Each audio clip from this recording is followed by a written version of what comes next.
और इसी खबर पर हमारे साथ बीजेपी के प्रवक्ता नलिन कोहली जुड़े हैं। नलिन कोहली जी, सेशन कोर्ट में सजा पर रोक की अर्जी जो थी उसे डिसमिस कहकर खारिज कर दिया गया। इस पर पहला रिएक्शन क्या है आप लोगों का? देखिए, एक वकील होते हुए इसको मैं बड़े साधारण रूप से देखता हूं। इसमें कोई राजनीतिक बात नहीं है।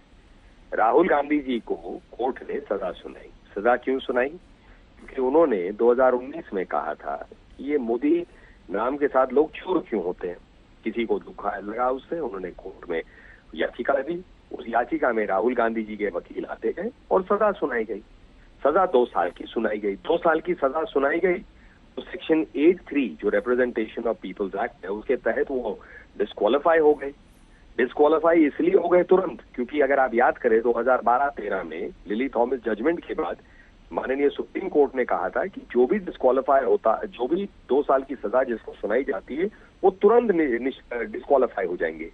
तो सेक्शन 8(4 में पहले कहा जाता था कि 3 महीने का समय देंगे। तो मनमोहन जी की सरकार ने उस समय कोर्ट के आदेश के बाद एक कोशिश की थी ऑर्डिनेंस लाने के लिए, लेकिन राहुल गांधी जी ने उसे फाड़ के कूड़े के डिब्बे में फेंक दिया। अब 30-32 ऐसे लोग हैं जो तुरंत जो है डिस्क्वालीफाई हो गए। राहुल गांधी जी जब डिस्क्वालीफाई हो गए तो तुरंत उनको कोर्ट ने बेल पे छोड़ दिया ताकि सजा ना उनको तुरंत भुगतना पड़े और उससे ऊपर वाले कोर्ट में जाए। वहां 2 चीजें उन्होंने फाइल की है। एक, जो सजा सुनाई गई है उसके खिलाफ एक अपील, और दूसरी तरफ उस सजा पे रोक लगाया जाए ताकि उनकी कन्विक्शन रुक जाएगी तो डिस्क्वालिफिकेशन का जो एक उन पर परिणाम है वो कहीं ना कहीं रिवर्स हो सके। अब इस बात पे क्या बातें राहुल गांधी जी ने रखी, उनके वकील ने रखी, लेकिन जो आप मीडिया में सुनेंगे, कोर्ट की सजा सुनाने के बाद उन्होंने माफी तो मांगी नहीं। उस वाक्य के साथ वो खड़े हुए हैं। वो कहते हैं ये सत्य की लड़ाई है, ये मैं देश हित की लड़ाई लड़ रहा हूं। कैसे ये देश हित की लड़ाई है? किसी को आप कहेंगे मोदी आपका नाम है और आप सारे चोर हैं, और फिर आप कहते हैं मैं सावरकर नहीं हूं, मैं माफी नहीं मांगूंगा।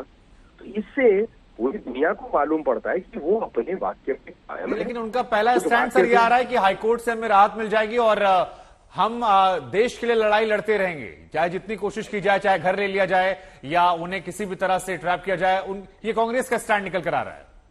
हाँ, तो कांग्रेस का अधिकार है वो राजनीतिक क्या स्टैंड ले, लेकिन किसी के नाम के ऊपर में पूरे समाज को, वो भी ओबीसी समाज को गाली देना देश हित की लड़ाई है? ये क्या सत्य की लड़ाई है? दूसरी बात, आपको कोर्ट के सामने बात रखनी पड़ेगी कि भाई मेरी याचिका को क्यों आप माने। कोर्ट को समझाना पड़ेगा, उसके लिए कानून के जानकार के तौर पर ही बता दीजिए, क्या वायनाड बाईपोल तक राहुल गांधी को राहत मिल सकेगी? क्योंकि अब वो हाई कोर्ट जाएंगे। इसका तो जवाब देना संभव है मेरे लिए, क्योंकि तो कोर्ट में कब ये याचिका डालेंगे, सुनवाई कब होगी, सुनवाई में कहेंगे क्या, अभी तक पता नहीं। हो सकता है ये ठीक है सर, सुनवाई इन्होंने वो ग्राउंड अच्छे नहीं लिए। ठीक है सर, आपके चेहरे आवाज में जो मुस्कुराहट हमें सुनाई पड़ी वो बीजेपी वालों को भी आज महसूस हो रही हुई कि अगर राहुल गांधी को राहत मिलती तो आज बीजेपी को कई सारे सवाल शायद सामना करना पड़ता। लेकिन फिलहाल जो बड़ी खबर है नेहा वो यही कि एक शब्द में राहुल गांधी के लिए राहत जो थी वो नहीं आई, वो आफत बनकर आई और सजा जो है वो बरकरार है 2 साल की।